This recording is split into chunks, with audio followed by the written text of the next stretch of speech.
I never really felt anyone reaching out to try to, tell me, because I would have felt comfortable a couple months ago discussing it with somebody like, hey, this is what I'm going through and this is what I no longer believe. Mm-hmm. But nobody really reached out. And it got to a point where Bishop asked my wife point blank one day at church. And she told me, she kind of broke down crying, saying, yeah, my husband no longer believes. And at that point, that's when he reached out to me. Hmm. And, I felt a little betrayed because, like the signs were there. I was slowly waning away from church, but nobody reached out until, somebody said something directly. So I felt like, maybe I wasn't cared for enough. They didn't really see the signs of me leaving.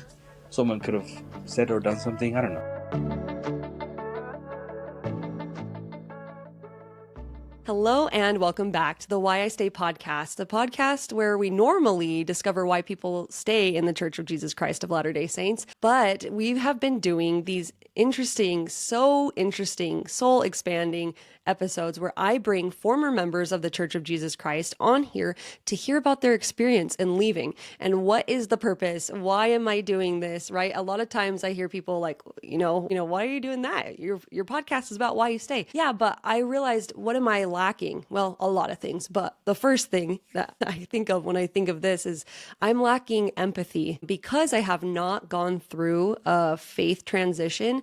I really struggle to understand where people are coming from, why they choose to make the decisions they do. And that blocks me from being able to be the most charitable, loving version of myself. And I just got to a point where I was like, I'm not willing to sit in my sameness anymore. I want to be more Christ-like because it's just time. And so I reached out and other people reached back. And what has happened is this miracle of really kind, considerate, thoughtful people who don't believe the way I do. We sit down, we have these conversations, and they have been everything. I've been so blown away by how amazing it really feels to build bridges and to help start healing processes, I guess, for people sometimes when they haven't been heard or haven't had that. So we've got another one today, and today's a little bit unique because we've got a semi-anonymous guest here. We have Miguel. He has no video on, but I'm going to turn my video off after this intro, and we will just have an audio only conversation. So Miguel, welcome to the podcast. We're so happy to have you here. Thank you. Happy to be here too. Awesome. Okay, I'm shutting off my cam. And then before we get into Miguel's questions, I always like to start out with a scripture just to anchor myself in what I'm trying to accomplish here. I always want to try and just bring it back to love and God. And today is 1 John 4:7-8. And it says, "Beloved, let us love one another, for love is of God, and everyone that loveth is born of God, and knoweth God. He that loveth not knoweth not God, for God is love." So that's a lot of love in there. And that's what I'm hoping for in these episodes. And for myself today is just to put my experience aside, my past, my judgments aside, and just listen. Because it's not about me right now. This is about Miguel and his journey. So Miguel, are you ready for the get to know you, light and happy, rapid fire questions? Yes, Are you ready for that? Okay. Ready. Let's do it. Okay. The first one is, Miguel, how old are you? 33. Do you have any nicknames? Nope. What state do you live in? I live in California. What is your favorite food? Tacos. What is your current hobby? Current hobby, I love photography, so I just go out and do it on my own. Oh, beautiful. What is a controversial opinion that you have? Something light, like everybody loves Crocs, but you hate them. Pineapple definitely belongs on pizza. Yes. I'm starting to slowly collect pineapple people on my team. I like pineapple on pizza as well, and on people. Okay. I like pineapple on pizza as well. What is your biggest dream? My biggest dream is to visit every continent at least once. Okay. And then what is something about you that is the same now as it was when you were in high school? I'm really happy about this one. I am the same pant size that I was when I was 18. Nice. Yeah, that's so nice. You get to wear everything. And honestly, it's probably all coming back in style. Maybe, yeah, it's probably all in style if it ever wasn't. Amazing. Thank you so much for the rapid fires. Let's go straight into the discussion questions. The first one is, tell us about your background in the church. Did you grow up in the church? Were you a convert? Tell us about that. Yeah, so I was a convert. I joined the Church of Jesus Christ Latter-day Saints when I was 15 or 16. And it's been a while, so I don't remember very well of like the age, the time frame. Mm, But yeah, I mean, so my parents started going, and then all of a sudden, all of us started kind of learning from the missionaries, and so we got baptized on the same day. So that's kind of our story, how we kind of became members, and then for a while, like most recent converts, it's kind of on and off until at a certain point it just kind of clicked, and I ended up serving a mission stateside, and it was great. It was life changing. Learned about myself and how to cope with different styles of people. How mm, to live by yourself. It was a great experience. It was very spiritual at the moment, and now here we are. yeah. Yeah. So where do you currently fall on the LDS spectrum? I would say non-active. My records are still there, but I haven't been to church in quite some time. How long has it been? Do you want to tell us? Yeah, I would say, if I do the math right now quickly, about 6 months, 7 months. So it's still pretty tender on this journey. That's Hmm. another reason for the hesitation for the identity. Yeah. But I definitely feel like where I'm at right now, I'm heading the direction I want for my life. Okay. Yeah. And so yeah, you mentioned that it's pretty recent, pretty new and raw. Can I ask, do you have any sort of idea about what your belief system is now? Like, do you believe in God? Are you atheist, agnostic, or anything like that? Yeah, yeah. So definitely still believe in God. Definitely still believe in Jesus Christ. I don't think that's ever going to change, Hmm. and that's something that I feel happy about too. And it's kind of we'll get to the question, but I'm married, and it kind of helps our marriage too. That we still have at least that basis together. But Yeah. as far as other beliefs in the church, like the Book of Mormon or the Grace of Glory, etc., I think those are kind of not there anymore. Okay. Yeah. So let's talk, that moves us into the next question. So when did you start to have a faith transition? What was going on in your life at the time, and what did that feel like? So I was my parents and I, we had a very difficult situation where we had a very close family member pass, Hmm. and we were very strong in the faith at the moment. I guess my parents still are very strong in the church, but when that happened, it's a very tender situation, very emotional situation personally. Like you kind of reevaluate some questions of like who we are, where we're going, stuff like that. So Yeah. I felt very vulnerable at that moment, and then all of a sudden, when that happened, I had some leaders approach me with, just to kind of keep it general, some leaders approaching me with some unusual situations that didn't really feel comfortable at the moment where I was feeling, kind of mourning at the moment. And so it kind of made me question the, revelation inspiration process. Like, do they really understand what I'm going through? And they're asking me, to serve in this new calling, because that's what it was. I was going through something very personal, and all of a sudden they're giving me a calling where, I didn't feel prepared or emotionally stable enough at the moment to do that. And so it kind of made me question that revelation process, and it kind of started going from there. That is so interesting. Yeah. We in my ward, they were going to call me into the young women's, and they had the idea to, and he said why he always just asks the leader of the organization to just call and not like say, hey, this is the exact calling we have for you, but like just kind of feel out like, hey, so the young women's president called me and said, we were thinking about calling you into young women's. How do you feel about that? Like, how does that fit into your life right now? And that had never happened to me before, that like Hmm. somebody would do that. And so yeah, I was in your position before thinking like, yeah, it's all revelation. And so anyway, it's just interesting to see how different wards function and things like that. So you said that you started to question like, okay, are these guys really receiving revelation? And did they know at all anything that you were going through? Oh, I mean, for sure. I mean, it was, like I said, we had a family passing, so I mean, everybody knew. We always had the whole ward knew. Okay. We had the famous Relief Society, bringing us dinners and people checking on us, and all that stuff. And it felt great. Like we have the support system. The church is great. Trying to care for the needy, and those are at the moment mourning.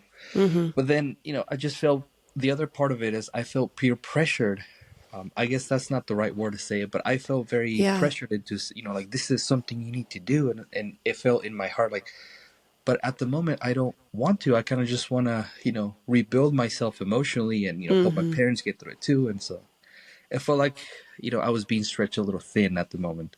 And so that's why I was thinking, like, is God really talking to these men? Yes, no, I'm not sure. And so that's kind of what happened.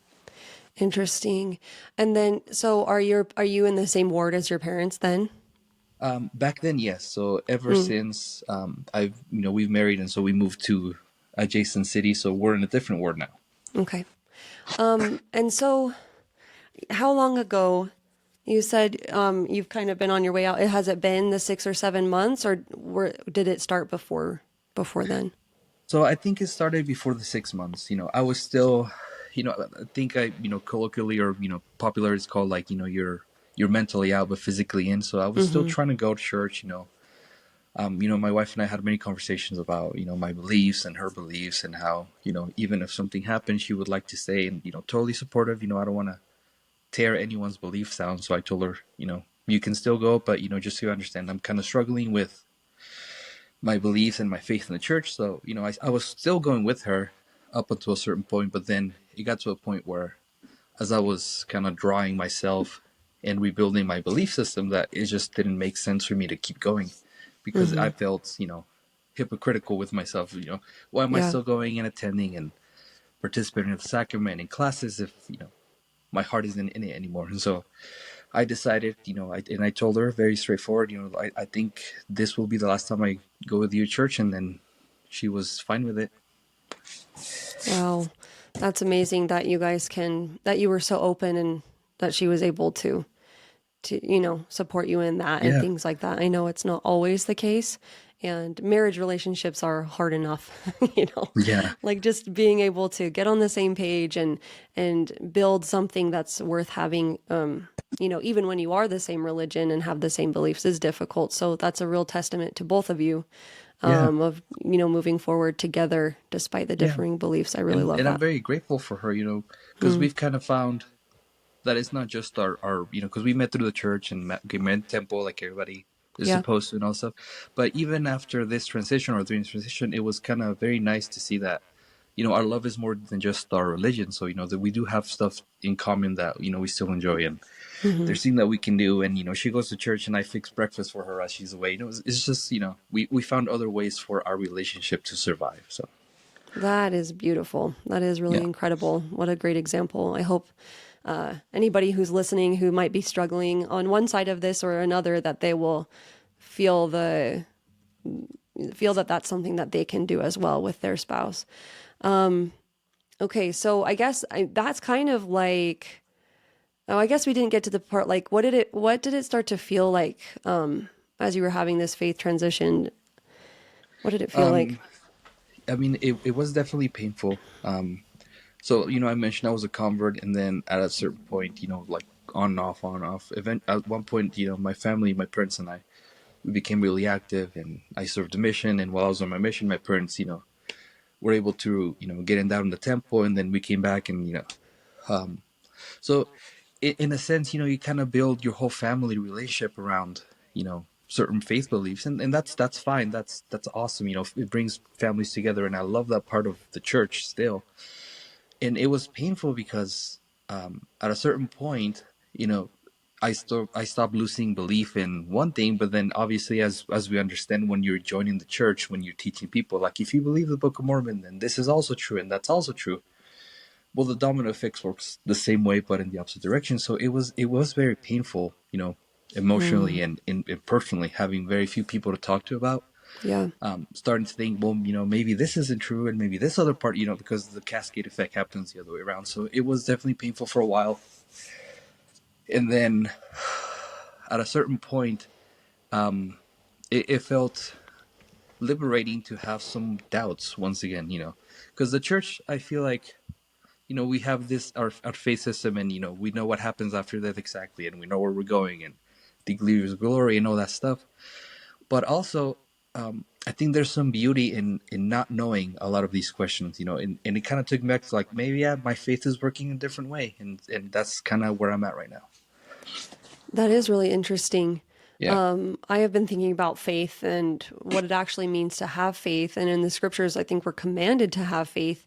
And what does that mean? It means that we don't know, right? Faith means that we Right. don't know. And if we're commanded to have faith, that means to believe without knowing. And in your case, I think you're having faith in God despite not knowing your, like, what's going forward, or, with your history and what you want to do in the future.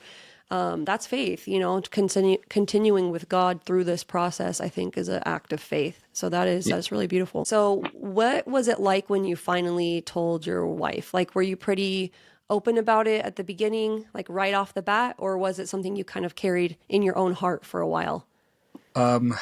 So for a while, I carried out my own, and then I don't know if anybody had an experience with that, but once you start questioning belief in the church, it's always the whole thing of like, oh, you must be listening to anti-Mormon stuff, or sorry, anti church stuff. And Thanks. so we Yeah. had some of those conversations of like, oh, you must be listening to anti, but like but it kind of makes sense what these people are saying, without getting into a lot of details of the who's and whats. I was telling her, it kind of makes sense, all these things that I'm kind of reading, and I started going to Barnes and Noble and buying some books about it too. There's a lot of academia stuff about church pro and against as well. So I was trying to keep both sides open. So I was still buying and reading general conference talks, and at the same time I was reading what people were saying, that people that were leaving the church and stuff like that. So I mean, we had a lot of conversations like that, and then at a certain point we had to literally draw a line, like, okay, I still believe, she said, but if you don't, then that's fine.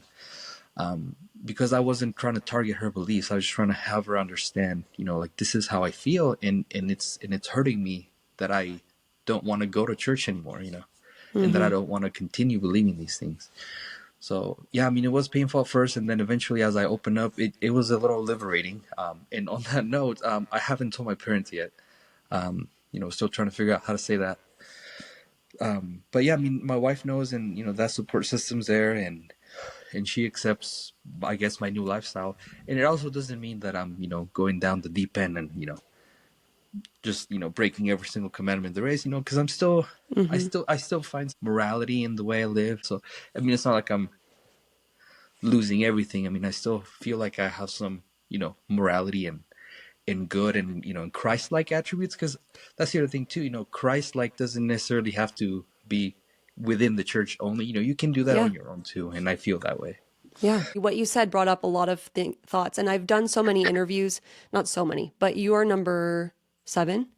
And so now I'm starting to pick up like threads from other stories and starting to understand different themes better than I did before. It's very interesting to just kind of zoom out and look at what's happening when people want to share what they're going through, but they also want to respect the boundaries of people around them, Mm-hmm. because we all want to be understood. Like, even if we don't agree, we would at least hope for someone just to like nod and say, I see where you're coming from. I don't agree with the conclusions you're making, but I Mm-hmm. see where you're coming from. And I think that is such a desperate need that all of us have. But when it comes to these kinds of conversations, it's really hard to have a conversation where you get to that point with your loved one, right? Yep. With you and your wife, and you said, well, we had to draw the line. And she's like, I still believe, and that's okay if you don't. I think it's just so powerful to listen and just to say, okay, I see where you're coming from. I don't add up all of those pieces of information to come to the same conclusion that you do, but like, I see why you did, or I see how you did. Yeah. Because you don't want to feel like you're crazy, right? Or like you just want to be understood. At least that's how I would feel on either side of this conversation. So is what I'm saying making sense? Is that something you would agree with? Actually, yeah, I mean, very accurate, because we had the main discussions. One of the you kind of made me remember, one of the discussions my wife and I had was about agency, and we both said exact same thing. You have your agency to believe, even even if I personally think you're wrong, and she said the same thing. Like, you have your agency to leave the church, even if even if I think you're leaving the church is the wrong choice. Like, yeah, exactly. So I mean, we have that freedom to choose, and we're not infringing upon it. We still love each other, and we're gonna continue. And if this is a wrench, you will get through it. And I feel like we have, like you said, we kind of stepped out of ourselves, exactly like you said, like I agree with what you're doing, or I may not agree with what you're doing, but you have the right to choose. And she said the same thing, and so here we still Hmm. are. So yeah, it was kind of nice to have that moment. Yeah, that Yeah. is super nice. The second thing I wanted to bring up was when you said you still haven't told your parents yet. I think like I cannot, I probably can't give you advice, but I'm gonna just like give you advice. Just from the conversations that I've had, almost everybody has said, "I wish I had said something sooner." Mm, yeah. And so I don't know what that looks like for you and your family, or what like sooner would be. But they just really like there was a lot of regret about it coming out in a roundabout way. Like somebody, one of my episodes, they found alcohol in their kitchen, or the mother-in-law found alcohol in the kitchen and then called her mother and Oh, told her. So it's so roundabout. So like, and she was like, well, at least, it's out in the open. But she was just very afraid of being rejected, feeling like things were broken between her parents. And everybody who's kind of further out, further along in their faith transition, has always said from yeah. these episodes that they wish they had sooner. And so I don't, I mean, that's not really advice, I guess. It's just kind of relaying what I've heard. And I don't know if that's going to apply to you or, your own personal situation. But Sure. yeah, I thought I'd just throw that out there. No, yeah, that's helpful. And I guess if I just want to share really fast, Yeah. is Yeah. it's the fact that my parents and I, we kind of went through this journey together. Mm-hmm. And then it got to a point where they're like, oh, our son, they're so proud of me. He served a Mm-hmm. mission and he got me in the temple and did all these things. And then all of a sudden to tell them, well, actually, I'm not that person anymore. That's what's scary, I guess. I am a grown adult and scared to disappoint my parents. Like we all are. Yeah. Yeah. We all are. And that's another common thread theme that I'm seeing in these episodes, is that a lot of this fear of disappointing somebody else is what keeps us to ourselves longer than we should be. Whereas, and we all have different parents. They're all going to react in different ways. Some of these episodes, parents have been super supportive, and some of these episodes, parents have kind of shut down and been like, if you just had tried harder, and that hurts to hear. That Hmm. kind of stuff hurts to hear, and so nobody knows how any of our parents will ever react to disappointing news. But I think that what I hope for is that at least in these conversations I'm having, that if somebody out there were to hear them, that they would become a more sensitive parent.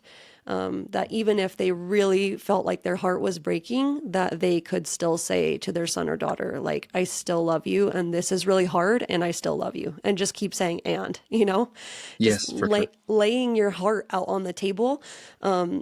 And also respecting, like, okay, you're going to have to grieve over this. Each side has to grieve is also another thing I'm learning. And we Yep. just have to be able to give people space and on both sides, and not come up with meaning based on their behavior. You know what I mean? Because sometimes it Yes. can be like, oh, they rejected me. They didn't respond the way I wanted them to, and so they rejected me. Like putting meaning on that, when really maybe they just don't know what to say, and they don't want to like push you away any further, but they just don't know how to do it. Nobody really Yeah. gives a manual. They should come out with come follow me manuals, and also manuals to how to deal with a loved one that is having a faith transition. Yeah. Yeah. So that is really interesting. You are so unique in the fact that like you're the freshest, I guess. It's like a I guess. weird way to put it. But I Yeah, I've think been it's really listening to your other interesting. ones, and so yeah, I think you're right. I'm grateful that you're being willing to open up and let me kind of like think out loud with you. Was there anything about what I just said that you wanted to comment on before I move to the next question? No, I think we're good on that. So, and I do Okay. appreciate the advice. Thank you. You're free to discard it or keep it or whatever you want to do. So I guess if your parents don't know, I guess you're in your new ward. Does anybody in your ward know, or did anybody know then? Like what happened after they gave you that calling? Did you just say like, "Are you kidding me, guys?" Like, no. How did you Uh, respond? so I back in that old world, I thought it was prudent, wise of me to just kind of forget myself and actually just accept the calling. So I did for a couple months, and that was very difficult, very. I don't like the word, but I mean the word I'm about to use. But I felt very miserable with myself. Yeah. I couldn't really find a center while I was doing that. So eventually, I had to tell my leader, like, I really cannot do this, and I felt worse for myself. Like maybe I'm doing something wrong. Maybe I should have, pushed through it a little further, a little harder. And eventually one thing led to another, and I didn't take the call. That I was released, and everybody kind of understood that. But it just kind of happened at the same moment that as I was stepping down from the calling, that's when we moved as well. Mm-hmm. And so when I got to this new ward, and it's like I thought to myself, like, well, this could be a good, nice, fresh slate, clean slate. Kind of though, because the town where we moved, I still knew some people there in the church.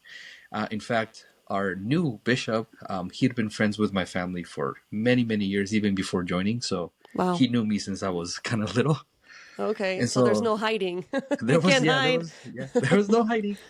But once we got to this new ward, I kind of did something different. They gave me, they tried to approach me for a calling, and I denied accepting it.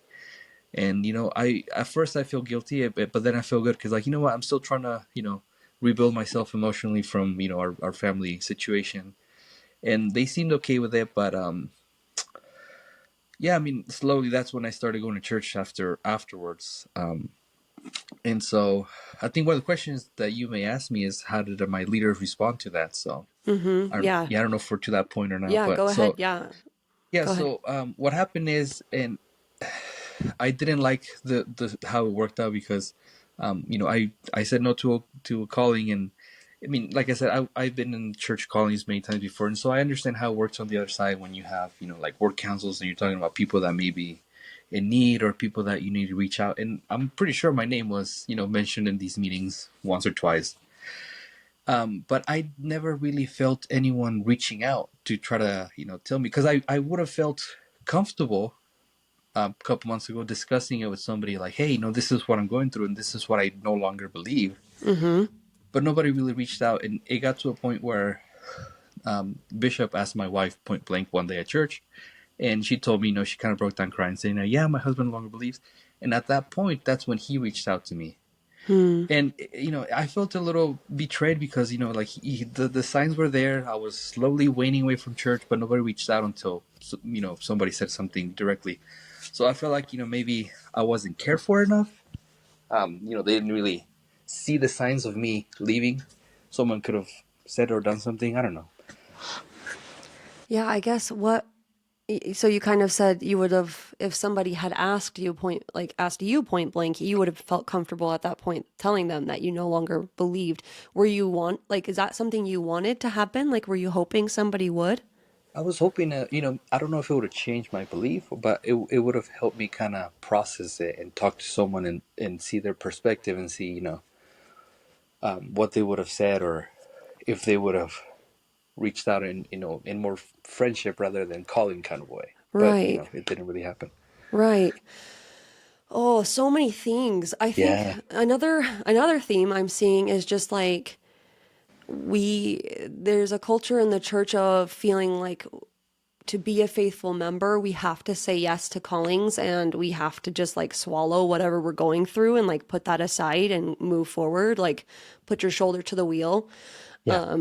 And like to a point, that helps. Sometimes it's like, oh yeah, forget yourself and go to work. But I think our lives are so complicated now, and it's only becoming more complicated. And I guess this is just a commentary for people who might be members of the church still who are listening.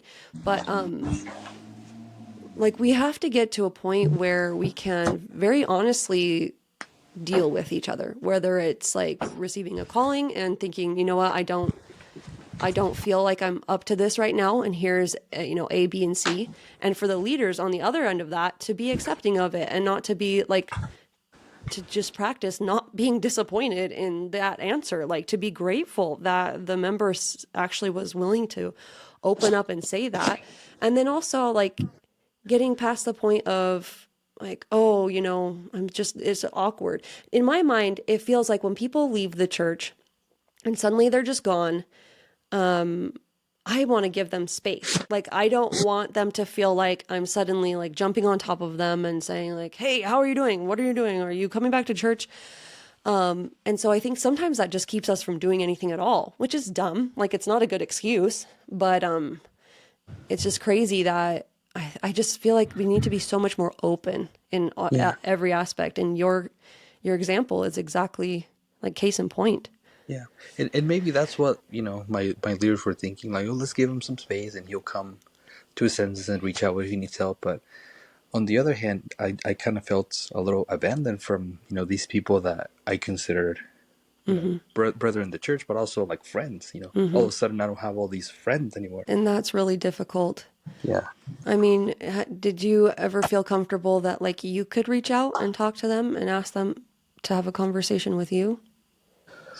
I don't know. I mean, because at that point, like I said, I feel like from my experience being a faithful, active member when I was, if somebody reaches out, then you go in like, okay, full battle mode, and try to pray with them, and have them feel the spirit, or and that's something that I personally, when I think about that, like if I were in her shoes, if I was in so and so brother's shoes, and I reached out as a less active, he'd be like, yeah, let's go and have dinner, and invite him to our family home evenings and stuff like that, then I would feel overwhelmed at that point as a non-believing now.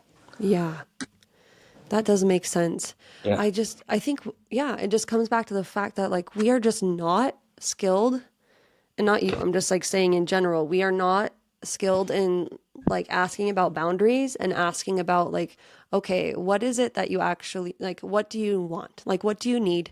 What can I do? How can I support you? Yeah. We just jump to conclusions, and you're probably right. Like, I mean, maybe not. Maybe there. I hope you're wrong. Actually, I hope that there would have been somebody who would have had enough like emotional understanding to say those things to you, but my experience as well, and being that kind of person, I'm a jump into action, let's do all the things A, B, and C, never stopping to say, is this what you want? Like, is this what Yeah, you like, do, think you do you need? feel comfortable with all Yeah, these responses type thing? Yeah. you're right, right. Yeah. Let me just say thank you so much for being so vulnerable and willing to say those things, because those are hard. Like, it's really difficult. I think I would feel really hurt and, like you said, kind of like abandoned too, if that had happened to me. So, is there anything else about the ward relationship or interaction that you had that you wished to share with us? No, I think that's about it. I mean, once in a while, I still go to some activities, and brethren are nice, but I mean, you can kind of see, like you said, at a certain point, when we're having conversations, both sides, because I'm guilty of it too. Like, we're just kind of walking on eggshells, trying to avoid the fact that, like, oh, you haven't been to church in so long, type thing. So that's where it feels like, if I were still a member, like me in my head, I tend to overthink. So me in my head thinking, if I were still an active member, we'd have a normal conversation about my job, your job, kids, and stuff like that. But now it's more like, they feel more like surface friends than what I consider to be, How's the weather? yeah, Yeah. yeah, exactly, exactly. So Oh, that's why I feel like, man, I feel like I lost all these friendships that I had for years because I no longer go to church. that is so difficult. I mean, I don't know, like my personality, like I have ideas for what I would do in that situation, but they're really like specific to my personality. Right. Like, And yeah, go ahead. Yeah. and they're also like specific to each like person or scenario. I get Circumstance. that. Yeah. Yeah. And so in my mind, I'm like, to me, I would rather just like give him a hug and say, hey, it's so awkward that you're not going to church anymore. But you know what? Like, I am here for it. And I'm willing to like, let's get past it. I don't want it to be awkward. I want to still be your friend. But like, honestly, would I do that? I don't know. Like, from this vantage point, with you sharing your story with me, I can think about it ahead of time. But when you're in the moment, it's really hard to navigate that. And like you said, overthinking, both sides are overthinking. Nobody wants to step on anybody's toes. And then it ends Right. up being really shallow and unfulfilling and probably like, why am I even bothering? At least that's what Yeah. I would feel like. Hmm. Well, I think that's really impressive that you like still are going to a few activities and stuff, because I think that would be very painful for me to just Yeah. kind of feel like that. But I think it shows your heart. Like, I think it shows that you're willing to try. You Yeah. know, you're willing to put yourself out there, and that's what it takes. It just takes one Yeah. person to start.